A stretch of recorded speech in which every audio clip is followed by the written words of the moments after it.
గారు మనం ఉగాది పచ్చడి చేయడానికి తోటకే వచ్చేసాం. ఏకంగా మామిడి తోట తీసుకొచ్చారు.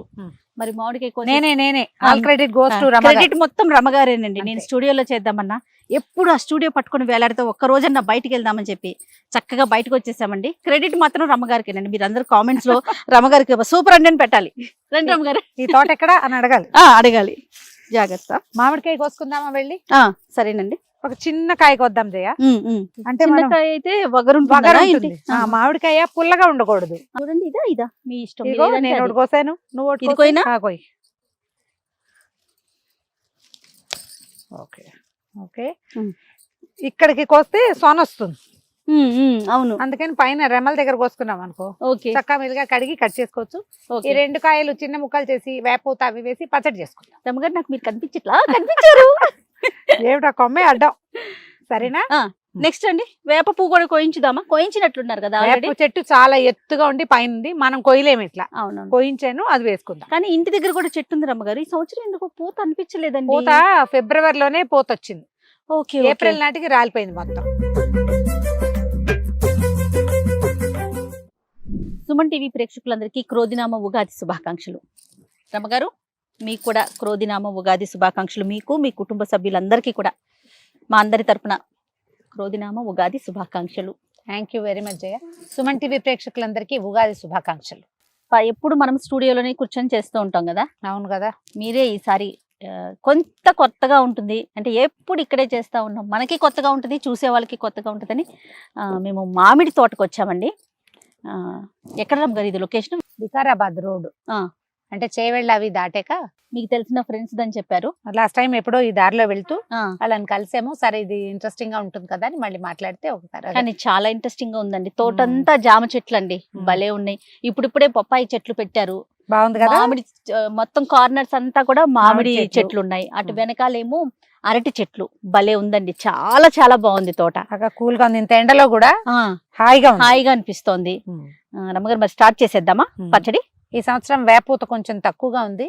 అంటే ఇక్కడ ఆల్రెడీ రాలిపోయి కాయలు వచ్చేసినాయి. తక్కువ వేపవుతుంది కానీ ఇది మనకి సరిపోతుంది. జనరల్ గా ఏం చేస్తాము, అందరూ కొత్త కుండల్లో చెయ్యరు, ఒక్కొక్కళ్ళు ఒక్కొక్క రకం.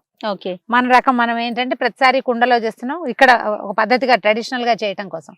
ఇంట్లో అయితే స్టీల్ పాత్రలో చేసుకోవచ్చు అండి, ఏమీ అభ్యంతరం లేదు. అవకాశం ఉంటే, మనకు అలవాటు కూడా ఉంటే కొత్త కుండ కొని దాంట్లో చేస్తే బాగుంటుంది, ఎక్కువ హెల్దీ. తర్వాత ఈ కుండని మనం ఇంట్లో వాడుకోవచ్చు. ఆ పేరుతోటి ఒక చిన్న మట్టి పాత్రని మన ఇంట్లోకి తెస్తాం, మజ్జిగ తోడు పెట్టుకోవచ్చు, బాగుంటుంది. అయితే కొంచెం చింతపండు, కొత్త చింతపండు జయ, చూసావా ఇంకా గింజలతో సహా ఉంది.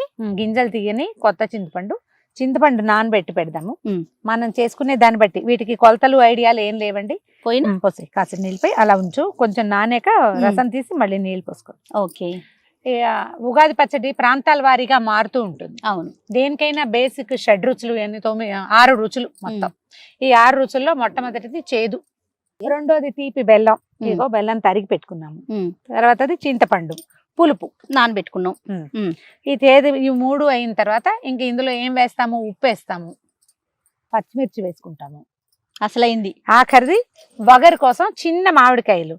మామూలుగా మేము ప్రతిసారి మనం స్టూడియోలో చేస్తున్నప్పుడు మామిడికాయ తిండి అనగానే కాయ వస్తుంది ఈ సైజు, పుల్ల ముక్కలు. ఇట్లా చిట్టిది లేతగా ఉన్న కాయ అవకాశం ఉండి చెట్ల నుంచి తెంపుకోగలిగితే దాని అంత అదృష్టం ఇంకోటి లేదండి.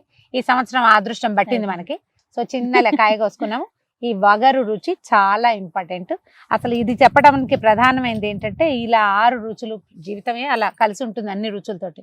ఇవాళ చాలా హ్యాపీగా ఉంటాం, రేపొద్దున ఏదో ఒకటి వస్తుంది. కొన్ని బిట్టర్ ఎక్స్పీరియన్స్లు ఉంటాయి. చెప్పుకునేది కాదు, ఏడ్చేది కాదు, వదిలేది కాదు. అదే ఇది వగరు. అంతే, దాన్ని మింగలేము, కక్కలేము. ఇలాంటి వాటితోటే లైఫ్ వెళ్తూ ఉంటుంది. ఈ 6 మేళవింపు ఒకేసారి చూపించడం కోసమే మనం ఉగాది పచ్చడి తింటాం.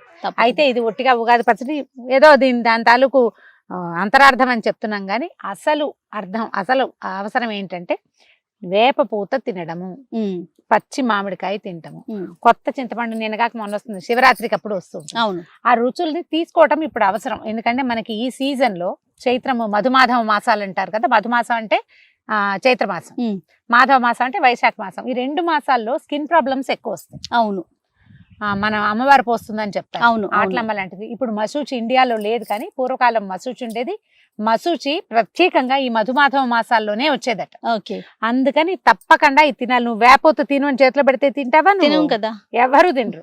అందుకని దీన్ని రుచిగా ఇదొక ట్రెడిషన్ గా మనకి అలవాటు చేశారు. ఆయుర్వేదమే ఉంది జయ పూర్తిగా. అవును అవును, ఆయుర్వేదాన్ని బట్టి మనం తింటమే. దీన్ని చక్కగా పిసికేసి రసం తీసే ఇందులో నానిపోయి ఉంటుంది చూడు. రమ్మగారు క్రోధి నామ సంవత్సరం కదండి ఈ సంవత్సరం. క్రోధి అంటే ఏంటండి, ఏమైనా స్పెసిఫిక్ గా ఉందా? దానికి పేర్లేవో ఉండుంటాయి జయ. క్రోధం, కోపం, క్రోధి దానికి సంబంధించింది. ఇప్పుడు వికారి అనుంది. వికారి దానికి ఏం అర్థం చెప్పుకున్నాం? వికారి నామ సంవత్సరం ఉందా? ఈ సంవత్సరం అందరూ వికారంగా అయిపోతారని చెప్పలేం కదా, అలా ఏం లేదు. కాకపోతే ఏంటంటే ఈ సంవత్సర ఫలితాలు ఎట్లా ఉంటాయంటే, మనం పండగ రోజుల్లో ఏం చేస్తాము, అసలు ఉగాది పండగ రోజున మనం ప్రధానంగా చేయాల్సింది ఒకసారి సింహావలోకనం చేసుకోవటం. ఈ సంవత్సరం అంతా ఎట్లా గడిచింది అనేది జ్ఞాపకం చేసుకోవటం. తర్వాత వచ్చే సంవత్సరం ఎట్లా జరగబోతోంది, ఇది ఇంపార్టెంట్ అట. అయితే మనం ఉగాది రోజున ఇది ఉగాది పచ్చడి తింటాము, ఏవో వంటలు చేసుకుంటాము, అవి ఇవి కాస్త స్నేహితుల్ని కలుస్తాము, ఫ్రెండ్స్ ని కలుస్తాం కదా. చివరికి చేసేది ఏంటంటే పంచాంగ శ్రవణం. ఏ జాతి వాడైనా పంచాంగ శ్రవణం చేస్తారు. అవును, ఒక 5 నిమిషాలైనా. ఏమిటి దాంట్లో మనకు మంచి జరిగిపోతుందనే కాదు జయ, ఈ రోజున పంచాంగ శ్రవణం చేయటం వల్ల ఏమైనా చెడు జరిగే అవకాశాలు ఉంటే అవి కొంచెం తగ్గుతాయట. ఓకే, ఇంపాక్ట్ తగ్గుతుంది అనమాట. అసలు పోతుందని కాదు, తప్పకుండా ఇంపాక్ట్ తగ్గుతుంది. ఏదన్నా చిన్న చితక పరిహారాలు ఉన్నా కూడా పంచాంగం విన్నాం అనుకోండి, కొన్ని తీరిపోతాయి, కొంత సమస్య గట్టెక్కుతున్నట్టు అనిపిస్తుంది. అంతే. వేపు ఒలిచేస్తాను జయ. మామూలుగా నేనేం చేస్తానంటే ఎక్కువ పోతుంది అనుకో, ఈ రెమ్మలు ఉంచుతాను, చెరిగేస్తా. ఇవాళ మనం తోటలో ఉన్నాం, డైరెక్ట్ గా ఇప్పుడే చెట్టు నుంచి కోసాం కదా. అవును, కొంచెం ఉత్సాహం పట్టలేనట్టుగా ఉంది, అంచేత మొత్తం డైరెక్ట్ గా వేసేస్తున్నారా? పువ్వులు వేసేసుకుందాం. చింతపులుసు తీసావు కదా, వేసేయండి. పువ్వు వేసేస్తాను. ఈ పువ్వుని చేట్లో వేసి ఒకసారి ఇలాగా బలంగా నలిపామనుకో, అప్పుడు రెక్కలు కూడా వచ్చేస్తాయి. మధ్యలో ఉన్నది రాకుండా ఉంటుంది అనమాట. పిల్లలు తినడానికి బాగుంటుంది. అప్పుడు కొంతమంది విధానాలు ఒక్కసారి పొద్దున్నే అభ్యంగనం, తలకి నూనె రాసుకొని స్నానం చేయటం. అంటే మామూలుగా మనకి ముందు పండగలన్నిటికీ మనం ఆకులు అవి వేసుకుంటాం. దీనికి ఏం లేదు, ఆయిలే. నూనె రాసుకుని పెద్దవాళ్ళు ఎవరైనా ఉంటే నెత్తి మీద నూనె పెట్టి, చిరాయువుగా పిల్లల్ని దీవించి నెత్తి మీద నూనె పెట్టడము, చక్కగా తలస్నానాలు చేసేయటము. ఎర్లీ మార్నింగ్ చేసుకోవాలి జయ, ఎండెక్కిపోయాక కాదు. తర్వాత ఇదిగో మొదట కాఫీలు వాటికంటే మొదటే మనం పచ్చడి, వేపూత ప్రసాదం తినేసేయటం. ఏమన్నా ఉగాది పచ్చడి. అవును, నింబకుసుమ భక్షణం అని చెప్తారు. దీనికి ఏదో శ్లోకం కూడా ఉంది, ఇవాళ చెప్పని నేను నీకు గుర్తు రావట్లేదు నాకు. మనం తోటలో ఉన్న ఉత్సాహంతో నేను చెట్లను చేస్తున్నారు. మళ్ళీ చెప్తాను. మళ్ళీ మనం చేసేటప్పుడు మనం ఈ పచ్చడి తినేటప్పుడు ఒక శ్లోకం, చిన్న శ్లోకం ఉంది, శ్లోకం చెప్పుకుని తింటే మంచిదట. అవకాశం ఉన్న వాళ్ళు చెప్పుకోండి, నోరు తిరిగిన వాళ్ళు, లేని వాళ్ళు శ్లోకం చెప్పుకోవాలని ఒక శ్లోకం ఇస్తే సరిపోతుంది. ఓకే, చిట్టి మామిడికాయ కట్ చేద్దాం. మామిడికాయ చెట్టు తీసాను చూడు, సన్నగా ముక్కలు తరుగుతాను. కొంతమంది చెరుకు ముక్కలు వేసుకుంటారు జయ. కొన్ని ప్రాంతాల్లో దానిమ్మ గింజలు, జామ పళ్ళ ముక్కలు, అవేమిటి పుట్నాల పప్పు. అవునవును, నేను చూసాను. ఎవరెవరి అలవాటుని బట్టి అమ్మా, నేను చేసినట్టే చేయాలని నియమం లేదు. బేసిక్ థింగ్స్ మాత్రం 6 రుచులు ఉండేలాగా మాత్రం చూసుకోండి. ఇవి మిస్ కొట్టద్దు, అసలైనవి మిస్ చేయకుండా. మామిడికాయ మానేసి జామకాయ వేసుకోవచ్చు అలాంటివి అడగండి. మామిడికాయకి మామిడికాయ, దానికి ప్రత్యామ్నాయాలు లేవు. అయితే మనం కారానికి పచ్చిమిర్చి వేస్తాను నేను ఎప్పుడు. మిరియాలు వేసుకునే వాళ్ళట పాతకాలంలో.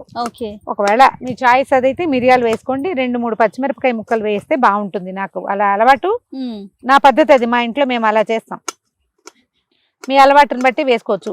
పొడి కారం వేసే వాళ్ళు కూడా కనిపిస్తారు. కార పొడి కంటే మిరియాల పొడి కానీ పచ్చిమిర్చి కానీ మోర్ హెల్దీ. అవును, బెల్లం కూడా కొత్త బెల్లం దొరుకుతుంది. అవును, కొత్త బెల్లం కొంచెం మంచి రంగులో ఉండేది తెచ్చుకోవటము. తర్వాత కొత్త చింతపండు తెచ్చుకోవటము. పచ్చడి కోసమే కొత్త చింతపండు తెచ్చుకోవచ్చు. ఇంట్లో ఉన్న పాత నల్ల చింతపండు వేయబోకండి, అంత రుచిగా ఉండదు, అంత ఆరోగ్యం కూడా కాదు. కొంచెం ఉప్పు వేస్తారా? సరిపడా ఉప్పు వేయండి, చింతపండుకి రుచికి సరిపడా. తర్వాత బెల్లం వేద్దాము, అది కూడా చింతపండుకే. ఒక పచ్చిమిరపకాయ వేసుకుందాము. మీరు కావాలంటే చెప్పాయి కదా మిరియాల పొడి వేసుకోవచ్చు, లేదా కారం అలవాటు ఉంటే కారం, మన అలవాట్లను బట్టి. కాకపోతే ఇందులో హెల్దీ థింగ్ ఏదో కొంత ఆరోగ్యానికి సంబంధించిన వ్యవహారం కాబట్టి పొడి కారం కాకపోవటం, దాన్ని అవాయిడ్ చేయటమే మంచిది ఎవరైనా. మనం 6 రుచులకి 6 పదార్థాలు వేసాం జయ. మామిడికాయ, అవును, చింతపండు, పచ్చిమిర్చి, బెల్లము, ఉప్పు, వేపూత అంతే. 6 వేసాం కదా. ఇదిగోండి చూడు అలా తీర్థానికి తీర్థం, ప్రసాదానికి ప్రసాదం ప్రసాదం. అవుతుంది. దీన్ని ఏం చేయాలంటే చిక్కగా చేసుకోవాలి. దీన్ని చిక్కగా చేసుకోవటం కోసం అరటి పళ్ళని కలుపుదాం.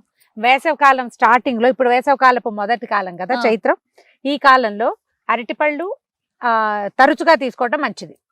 దీన్ని బెల్లము, అరటిపండు ఇస్తే కనుక వడకొట్టకుండా ఉంటుంది. అందుకని ఇందులో మనం అరటిపళ్ళను కూడా కలిపేస్తే మనకు కావాల్సిన బేసిక్ థింగ్ వచ్చేస్తుంది. అవును, దీనికి చిక్కదనం కూడా వస్తుంది. ఇప్పుడు చూడండి కొంచెం నీళ్ళగా ఉంది కదా, ఆ చిక్కదనం వచ్చేస్తుంది. అరటిపండు వేసాక దాని రుచి, దాని ఇది టెక్స్చర్ చూద్దాము, రుచి కూడా. ఇది ఎట్లా ఉంటుందంటే మనకి పంచామృతం లాంటి టేస్ట్ వస్తుంది. మనం ఈ నలిపినప్పుడు మన పచ్చిమిరపకాయలు కూడా నలిగిపోతాయి కదా. అవును, ఇంకొంచెం కారం కూడా చేరుతుంది ఒట్టిగా నానిన దానికంటే. అవును, ఒక 5-6 అరటిపళ్ళు వేసేస్తే బాగుంటుంది. ఇక చేతిలో వేస్తే కారిపోకూడదు, కొంచెం చిక్కగా ఉండాలన్నమాట తినడానికి వీలుగా. అదే తెలంగాణ ప్రాంతంలో ఉన్నట మనం చెయ్యం కానీ మోదుగాకుల్లో తీసుకుంటారు ప్రసాదం. ఒకవేళ మన ట్రెడిషన్ లో అలాంటిది ఉంటే దాన్ని మానేయకండి. అంటే మోదుగాకు ఎక్కడ దొరుకుతుంది లాంటివి ఇలా ఎలా చేస్తాము, అంతెక్కడ చేస్తాము అలా అనుకోకుండా మనం చేస్తూ ఉంటే ఏమవుతుందంటే మన ట్రెడిషన్ లో అది ఉండిపోతుంది, పిల్లలకి జ్ఞాపకం ఉంటుంది. అది క్యారీ ఫార్వర్డ్ అవుతుంది, క్యారీ ఫార్వర్డ్ పిల్లలకి. అవును, ప్రతిదీ క్యారీ ఫార్వర్డ్ చేయటమే మన పద్ధతిగా ఉంచుకోవాలి. మనం పండగలు చేసుకునేదే. చూడండి ఇంకా చిక్కగా కావాలేమో, ఇది టేస్ట్ చేయండి. ఇది లాస్ట్. పైకి ఇలా చూపించు. ఇప్పుడు చూడు చిక్కగా వచ్చింది, చూసావా? బాగా వచ్చింది. కరెక్ట్. అంతేనా రమ్మ గారు? అంతే. ఓకే, ఉగాది పచ్చడి తయారైంది. దీన్ని దేవుడి దగ్గర పెట్టడం ఒక అలవాటు అండి, కొంతమంది ఇళ్లలో చేస్తారు. అవును, దీపారాధన చేస్తే ప్రసాదం తీసుకునేటప్పుడు అభ్యంగన స్నానం మస్తు, తలంటి పోసుకోవటం, దేవుడి దగ్గర దీపారాధన చేయటం, ఇంటికి పాది ఒకసారి నమస్కారం చేసుకోవటం. ఆ తర్వాత మొట్టమొదట ఆహారానికి బదులు, కాఫీకి బదులుగా కూడా ముందే ఉగాది పచ్చడి తీసుకోండి. చుట్టుపక్కల స్నేహితులతోటి దీన్ని పంచుకోండి. ఇందులో ఉన్న షడ్రుచుల అనుభవాన్ని మనం జ్ఞాపకం చేసుకుంటూ ఉండాలి. మొత్తం జీవితం అంతా ఇలా ఇదే ఉంటుంది. ప్రతిదాన్ని మనం యాక్సెప్ట్ చేయాలి. ఇప్పుడు రెడీగా ఉండాలంటే దుఃఖాలకు రెడీగా ఉండం కదా జయమ్మ. అంటే వచ్చిందండి యాక్సెప్ట్ చేయాలి, తప్పదు, సహించాలి. ఇవాళ గనక సహిస్తే రేపు ఖచ్చితంగా ఓర్చుకున్న మాదికి వేడన్నం అని చెప్తారు. ఏంటి ఓర్చుకున్న అమ్మకి వేడన్నం. కాసేపు ఆగేమనుకో, ఆకలి కాగితే అన్నం చల్లారిపోయింది, అయిపోయింది, వేడివేడన్నం తింటాం. ఆఖరన్నాలు తినకుండా కొంచెం ఓపికగా ఉంటే తర్వాత మన జీవితంలో కొత్త రుచి మళ్ళీ వస్తుంది. ఇవాళదే ఉండిపోదు. ఈ రాత్రి రేపు తెల్లవారకుండా ఉండదు కదా, తెల్లారింది రాత్రి అవ్వకుండా ఉంటుందా? అంతే కదా. నెలలు ఎలా మారినాయి, అప్పుడే ఏడాది అయిపోయి మళ్ళీ మనం ఉగాది చేసేసాం. సంవత్సరం ఇట్టే తిరిగిపోతుంది, సమస్యలు కూడా ఇట్టే తిరిగిపోయి మళ్ళీ మామూలు వస్తాయని మనం ఆలోచిస్తూ ఇది సంవత్సరం అంతా ఈ ఏడాది ఎలా జరిగిందో ఒకసారి పునరావృతం చేసుకోండి పండగ రోజున. రేపు రాబోయే సంవత్సరం ఎలా ఉంటుందో పంచాంగ శ్రవణంతో పండగని సంతోషంగా ముగించండి. పండగ రోజున వాద ప్రతివాదాలకి తోడు ఏ రకంగానూ ప్లేస్ వద్దు జీవితంలో. ఓకే, బాగా చేశానా? బ్రహ్మాండంగా కలిపావు జయ, శభాష్. థ్యాంక్ యూ రమ్మ గారు. ఎవరింట్లో ఉగాది పచ్చడి రుచిగానే ఉంటుందండి. నేను కొంచెం సెమీ సాలిడ్ గా చేశాను, కొందరు చోట్లేమో లిక్విడ్ గా చేసి, లిక్విడ్ కప్పులో పోసుకొని స్పూన్ తో తాగుతారు. నేను కూడా టేస్ట్ చూస్తాను. బాగుందా? ఉగాది శుభాకాంక్షలు చెప్పేద్దాం రమ్మ గారు. ఈ సంవత్సరం అంతా కూడా సుఖ సంతోషాలతో ఉండాలని మనస్ఫూర్తిగా కోరుకుంటూ మరొకసారి ఉగాది శుభాకాంక్షలు. సుమన్ టీవీలో మీ పర్సనల్ అండ్ బిజినెస్ ప్రమోషన్స్ కోసం కింది నెంబర్ కి కాంటాక్ట్ చేయండి.